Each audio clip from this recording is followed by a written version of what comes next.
Assalamualaikum warahmatullahi wabarakatuh. Di sini saya akan menjelaskan mengenai fungsi bahasa Indonesia dalam bidang manajemen. Sebelumnya perkenalkan terlebih dahulu, saya Sri Puja Lestari dengan NIM 21031313151 dari kelas M211F atau Manajemen Reguler F, Fakultas Ekonomi dan Bisnis. Baik, untuk pemaparan pertama saya akan menjelaskan mengenai apa sih manajemen itu? Jadi untuk manajemen itu adalah sebuah pengelolaan, peraturan, pengendalian, atau sebuah kontrol yang dimana manajemen itu bisa diartikan juga bahwa manajemen adalah orang-orang yang bertanggung jawab atas organisasi bisnis. Atau secara umum juga manajemen adalah sebuah proses yang dimana dilakukan oleh seseorang dalam mengatur sebuah kegiatan yang dikerjakan individu ataupun kelompok. Sistem atau manajemen harus dilakukan untuk memenuhi target yang akan dicapai oleh individu atau sebuah kelompok dalam sebuah kerjasama yang mengoptimalkan sumber daya yang ada. Sebenarnya untuk manajemen ini diartikan sangat luas sekali, dan penerapannya itu juga bisa untuk berbagai tujuan. Misalnya seperti diterapkannya untuk mengelola sebuah waktu agar setiap kegiatan jadi terencana dan bisa juga dikerjakan dengan baik. Baik, yang selanjutnya mengenai tentang peran bahasa Indonesia dalam manajemen. Dalam dunia bisnis ini, bahasa sangatlah penting untuk seseorang, bahkan untuk semua orang. Penggunaan bahasa yang baik dan benar akan memberikan pandangan dari orang lain kepada kita sendiri, bahwa semakin cermat kita menggunakan bahasa akan semakin cermat pula pikiran kita, yang selanjutnya membawa dampak positif bagi kita khususnya dalam lingkungan manajemen.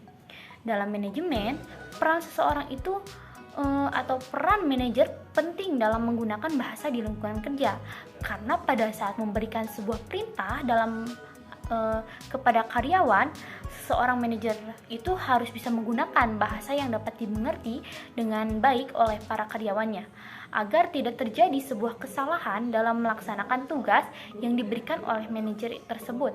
Ketika seorang manajer keuangan mengadakan sebuah rapat dengan pimpinan perusahaan atau dengan para investor, ia tentu harus bisa memberikan sebuah informasi perusahaan secara jelas, jujur, komunikatif, dan juga harus menarik.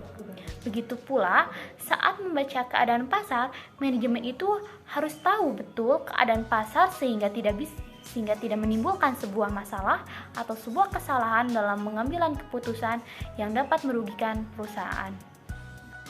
Baik, yang selanjutnya mengenai tentang fungsi bahasa dalam manajemen, yang dimana fungsi utamanya adalah sebagai alat komunikasi atau sarana untuk menyampaikan informasi atau fungsi informatif, tetapi bahasa juga pada dasarnya lebih dari sekedar alat untuk menyampaikan sebuah informasi, alat mengutarakan pikiran, perasaan, atau sebuah gagasan, karena bahasa itu berfungsi sebagai praktis, yang dimana hal itu mengadakan sebuah hubungan dalam pergaulan sehari-hari, atau juga sebagai artistik, yang dimana manusia itu harus bisa mengolah dan menggunakan bahasa dengan seindah-indahnya guna sebagai pemuasan rasa estetis manusia.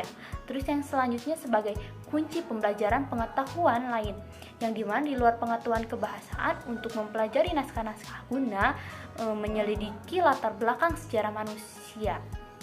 Terus yang selanjutnya sebagai kebudayaan dan adat istiadat, yang dimana perkembangan bahasa itu sendiri tujuannya untuk bisa dikatakan oleh para ahli budaya bahwa bahasalah yang memungkinkan kita membentuk diri sebagai makhluk bernalar budaya dan peradaban. Dengan bahasa kita membina hubungan dan kerjasama mengadakan transaksi. Bahasa sebagai alat komunikasi, yang dimana melalui bahasa manusia dapat berhubungan dan juga bisa berinteraksi dengan alam sekitarnya, terutama sesama manusia. Sebagai makhluk sosial, manusia dapat memikirkan bahwa mengelola dan memperdayakan segala potensi untuk kepentingan kehidupan umat manusia menuju kesejahteraan adil dan makmur. Terus yang selanjutnya, yang terakhir, bahasa sebagai alat untuk menyatakan sebuah ekspresi diri, yang dimana sebagai alat ekspresi diri ini, bahasa merupakan sarana untuk mengungkapkan segala sesuatu yang ada dalam diri seseorang, bahwa baik bentuk perasaan atau pikiran, gagasan, bahkan untuk keinginan yang dimilikinya. Begitu juga digunakan untuk menyatakan dan memperkenalkan keberadaan diri seseorang kepada orang lain dalam sebagai tempat dan situasi.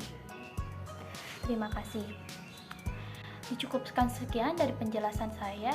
Mohon maaf bila ada kekurangan. Wassalamualaikum warahmatullahi wabarakatuh.